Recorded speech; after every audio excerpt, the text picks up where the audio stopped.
നമസ്കാരം, ഞാൻ പരമേശ്വരൻ നമ്പൂതിരി. ആസ്ട്രോളജി ചാനലിലേക്ക് സ്വാഗതം. ഈ വരുന്ന മെയ് മാസത്തിലെ അശ്വതി ഭരണി കാർത്തിക കാല് മേടക്കൂറുകാരുടെ ചന്ദ്രാലുള്ള ഫലത്തെക്കുറിച്ചാണ് ഞാൻ ഈ വീഡിയോയിൽ നിങ്ങളോട് സംസാരിക്കുന്നത്.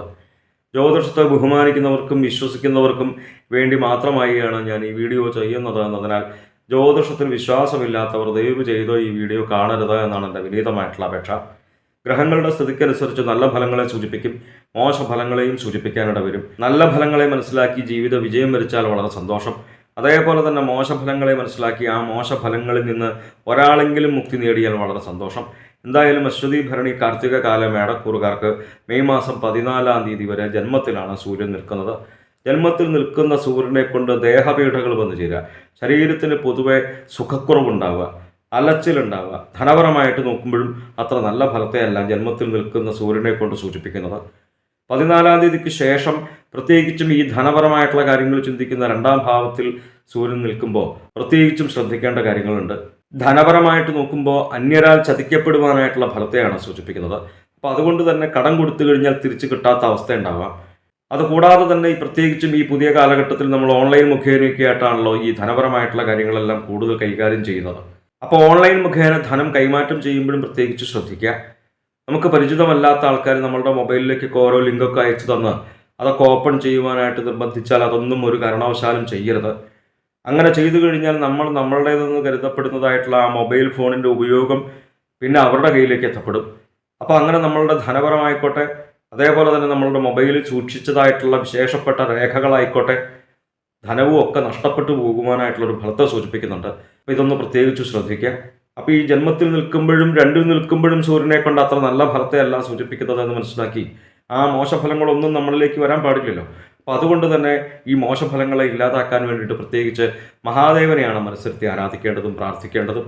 നമ്മളുടെ സമീപ പ്രദേശത്തുള്ളതായിട്ടുള്ള ശിവക്ഷേത്ര ദർശനം ചെയ്യുക, നമുക്കറിയാവുന്നതായിട്ടുള്ള ശിവനാമങ്ങൾ ജപിക്കുക, ശിവസ്തോത്രങ്ങൾ ജപിക്കുക. അങ്ങനെ ചെയ്തു കഴിഞ്ഞാൽ ഈ മോശഫലങ്ങളെ നമുക്ക് ഒരു പരിധിവരെ കുറയ്ക്കുവാൻ, ഇല്ലാതാക്കുവാനായിട്ട് സാധിക്കും. മേടക്കൂറുകാർക്ക് 4-ൽ നിൽക്കുന്ന ചൊവ്വയും അത്ര നല്ല ഫലത്തെയല്ല സൂചിപ്പിക്കുന്നത്. പ്രത്യേകിച്ചും ശ്രദ്ധിക്കേണ്ടതായിട്ടുള്ള കാര്യങ്ങളുണ്ട്. വാഹനം ഉപയോഗിക്കുന്നവർ പ്രത്യേകിച്ച് ശ്രദ്ധിക്കുക. അതേപോലെ തന്നെ ദുർജനങ്ങളായിട്ടുള്ള സംസർഗം ഉണ്ടാവുക, നമുക്ക് ചേരാത്തവരുമായിട്ട് കൂട്ടുകൂടുവാനായിട്ട് ഇടവരിക. നമുക്ക് ചേരാത്തവരൊക്കെ ആയിട്ട് കൂട്ടുകൂടിക്കഴിഞ്ഞാൽ നിങ്ങൾക്കായിക്കോട്ടെ എനിക്കായിക്കോട്ടെ ആർക്കും നല്ല ഫലമല്ലല്ലോ ജീവിതത്തിൽ വന്നു ചേരുക. അതേപോലെ തന്നെ ഉദരവ്യാധി. ഈ ഉദരവ്യാധി എന്ന് പറയുന്നത് വൈറസ് സംബന്ധമായിട്ടുള്ള രോഗദുരിതങ്ങൾ. ഈ വൈറസ് സംബന്ധമായിട്ടുള്ള രോഗദുരിതങ്ങളും വരുന്നത് തന്നെ നമ്മൾ കഴിക്കുന്ന ആഹാരത്തിലൂടെയാണ് എന്ന് മനസ്സിലാക്കി ശുദ്ധമായിട്ടുള്ള ഭക്ഷണം ശ്രദ്ധിച്ച് കഴിക്കുവാനായിട്ട് ശ്രമിക്കുക. മോശഫലങ്ങളെ ഇല്ലാതാക്കാൻ വേണ്ടിയിട്ട് ഭദ്രകാളി ഭഗവതിയാണ് ആരാധിക്കേണ്ടത്. ഭദ്രകാളി ക്ഷേത്ര ദർശനം ചെയ്യാം. അറിയാവുന്നതായിട്ടുള്ള ലളിതങ്ങളായിട്ടുള്ള ഭദ്രകാളി സ്തോത്രങ്ങളും നാമങ്ങളും ഒക്കെ ജപിച്ചു കഴിഞ്ഞാൽ ഈ 4 നിൽക്കുന്ന ചൊവ്വയെ കൊണ്ട് പറയുന്നതായിട്ടുള്ള ആ മോശഫലങ്ങളെ നമുക്ക് ഇല്ലാതാക്കുവാൻ, കുറയ്ക്കുവാനായിട്ട് സാധിക്കും. ഈ വരുന്ന മേടമാസത്തിൽ ബുധന് 3 മാറ്റങ്ങളുണ്ട്. 7-ാം തീയതി വരെ 12-ലാണ്. 7-ാം തീയതിക്ക് ശേഷം 24-ാം തീയതി വരെ ജന്മത്തിലാണ് ബുധൻ. 24-ാം തീയതിക്ക് ശേഷം 2-ലേക്ക് വരും.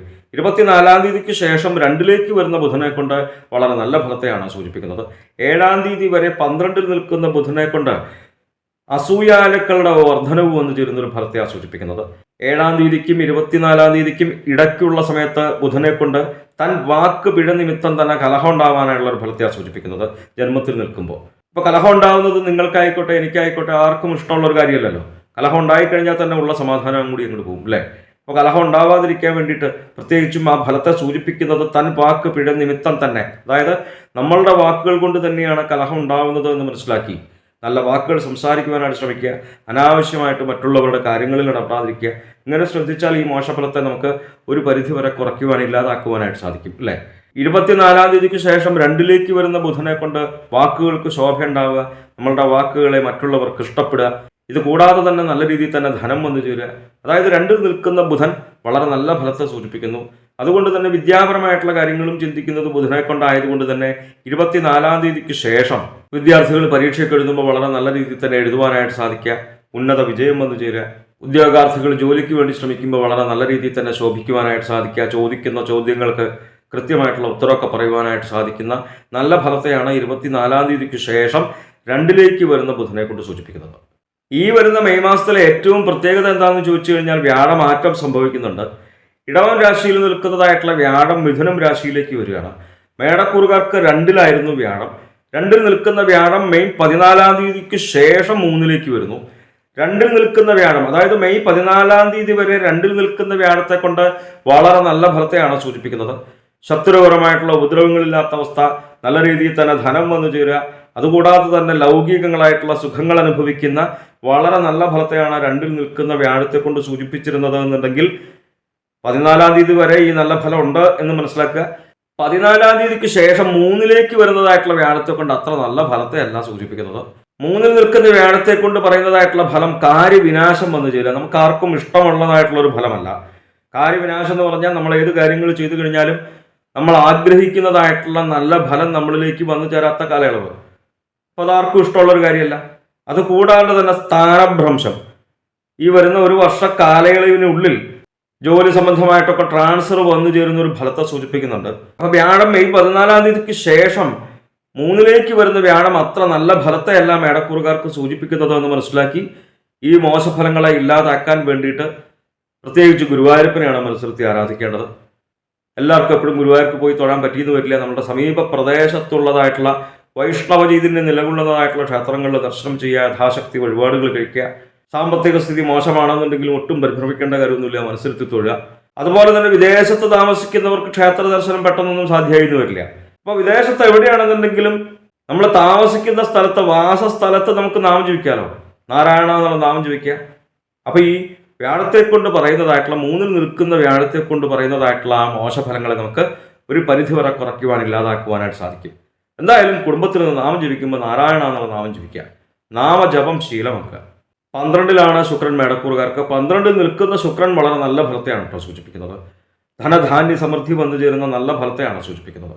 ഓരോ ഗ്രഹങ്ങൾ ഓരോ രാശിയിൽ നിൽക്കുമ്പോൾ പരസ്പര വിരുദ്ധങ്ങളായിട്ടുള്ള ഫലങ്ങൾ ജ്യോതിഷത്തിൽ ഉടനീളം ഉണ്ടാവും എന്ന് പൊതുവെ ഞാൻ എടുത്തെടുത്ത് പറയേണ്ടതില്ല. കാരണം ശനി 12ലാണ്. 12ൽ നിൽക്കുന്ന ശനിയെ കൊണ്ട് അത്ര നല്ല ഫലമല്ല.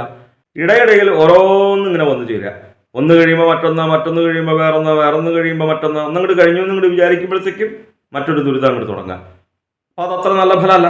അപ്പം അതുകൊണ്ട് 12ൽ നിൽക്കുന്ന ശനിയെ കൊണ്ട് മേടക്കൂറുകാരെ ശനൈശ്വരായ എന്നുള്ള നാമം ജപിക്കുക, ശിവക്ഷേത്ര ദർശനം ചെയ്യുക, അയ്യപ്പസ്വാമിയൊക്കെ മനസ്സിലെത്തി നല്ലോണം പ്രാർത്ഥിക്കുക. നാമസങ്കീർത്തനം സർവ്വപാപത്രനാശനം എന്നാണ് പറയുന്നത്. നമ്മളുടെ ഈ കലികാലത്ത് നമ്മളിലേക്ക് വന്നു ചേരുന്നതായിട്ടുള്ള ദുഃഖ ദുരിതങ്ങളെ ഇല്ലാതാക്കാൻ വേണ്ടിയിട്ട് ഏറ്റവും ലളിതമായിട്ടുള്ള ഉപായം നാമജപമാണ്. ജ്യോതിഷ സംബന്ധമായ സംശയ നിവാരണങ്ങൾക്കായി നിങ്ങൾക്ക് എന്നെ 628 220 18 72 എന്ന നമ്പറിൽ വിളിക്കാവുന്നതാണ്. 9497095577 എന്ന നമ്പറിൽ വാട്സപ്പ് ഉണ്ട്. വാട്സപ്പിൽ നിങ്ങൾക്ക് നിങ്ങളുടെ ജനിച്ച സമയവും സ്ഥലവും ഡേറ്റ് ഓഫ് ബർത്തും ഒക്കെ അയച്ചു തരികയാണ് എങ്കിൽ ഗ്രഹസ്ഥിതി ഉണ്ടാക്കി ഇപ്പോഴത്തെ മഹാദശയും ദശാപഹാരവും നമുക്ക് മനസ്സിലാക്കുവാനായിട്ട് സാധിക്കും.